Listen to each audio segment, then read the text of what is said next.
আসসালামু আলাইকুম রহমতুল্লাহ। চলে আসলাম বাইতুল মোকাররম। জুমার পর আসরের আগ মুহূর্তে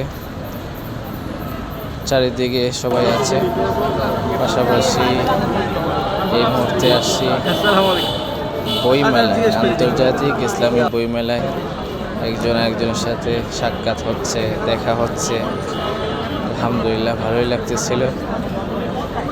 দীর্ঘ 1 বছর পর আবার বই মেলায় পরিচিত মুখদের এখানে দেখা যাচ্ছে। আমাদের সকলের প্রিয় আতিকুল্লাহ সাহেব হাফিজাউল্লাহ বক্তাদেরকে জানা হচ্ছে।